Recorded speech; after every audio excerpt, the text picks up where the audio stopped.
Michael Kay, the Yankee announcer, might be territorial here with this, but Michael, thanks for joining us. Let me start there. Can you look at this objectively and say who's been more valuable to their franchise? Ortiz? I absolutely cannot. Good.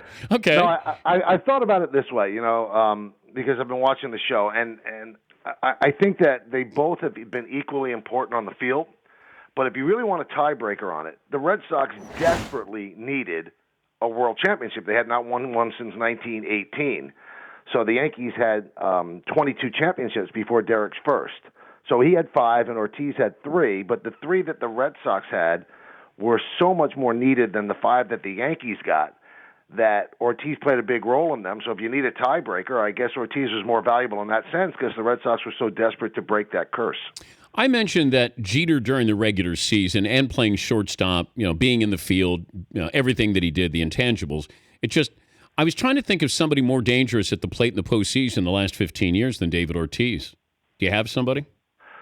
Probably not. I think he's the reason that he pinned that, losing the 3-0 lead on the Yankees in 2004. I think he was the main reason for that, he and Dave Robert Steele. But Jeter was a really good postseason hitter, too. But, Ortiz got big hits, and I think, what you just said before I came on, I don't think they win those 3 championships without Ortiz. I'm not sure that the Yankees win 5 without Jeter, but can you plug in, just say, an average shortstop, and the Yankees win some of those championships? Maybe, but not 5. I'm not sure you could plug in another designated hitter with David Ortiz and have them win those titles. I was listening to your show yesterday, and you were talking about that Yankee fans, and do you honor David Ortiz?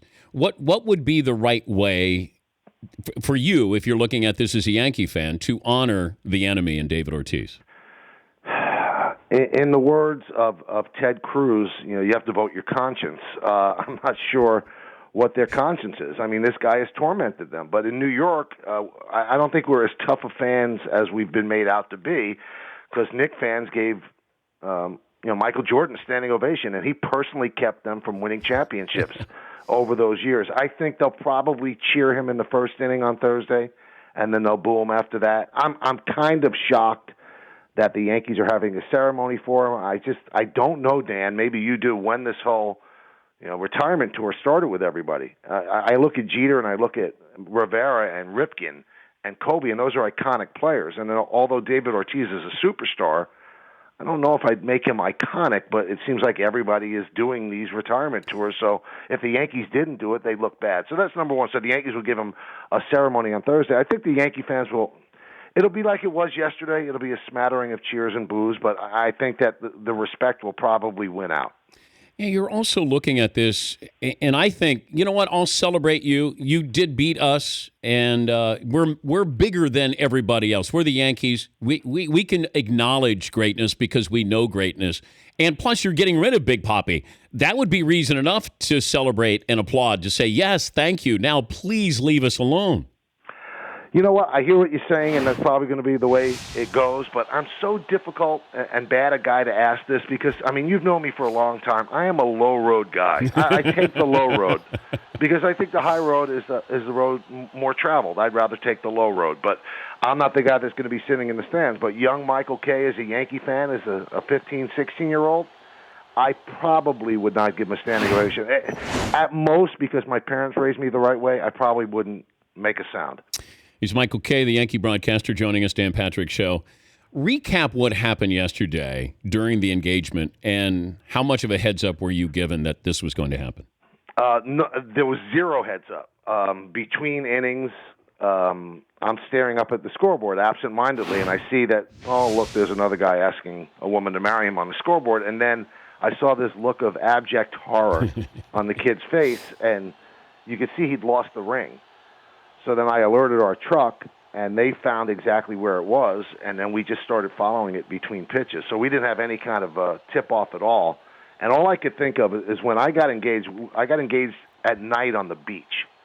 And I started to think, if I drop this ring, I'm just going to lie there on the sand until the sun comes up. Because, that's everybody's worst nightmare. And now it's playing out in front of 35,000 people, and the whole section got engaged as well, no pun intended.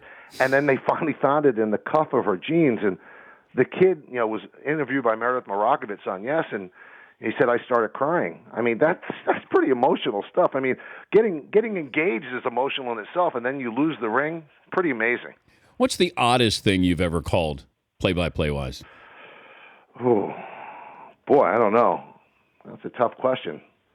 Well, I did broadcast, during the Stump Merrill years, so that was pretty odd.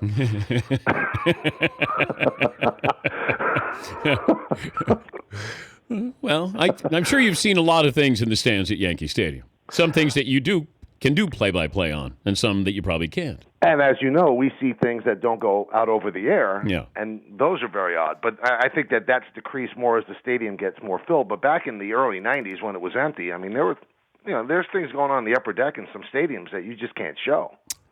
One baseball item here. We had Brian in, and he talked about sort of this seismic shift here. Cashman talked about bringing up younger guys, and you have some contracts that are pretty heavy. Get rid of those. But Gary Sanchez, and I know that they paid him well, but Gary Sanchez has kind of gone above and beyond what I guess the Yankees thought he would do here. Well, I think he's gone above and beyond what anybody's ever done other than Wally Berger. So he's 20 home runs, fastest in baseball, he and Berger. I don't think they could have even imagined in their best case scenario that he'd be this good. And it shows you how tough it is to gauge baseball players, Dan. He couldn't beat out Austin Romine in spring training for the backup job. And that turns out to be better for him, because if he had been the backup catcher, we never would have had an opportunity to see him play every single day. And I think then toward the middle of the year, when maybe they thought that he was ready to come up, the thing that was holding him up was the A-Rod situation.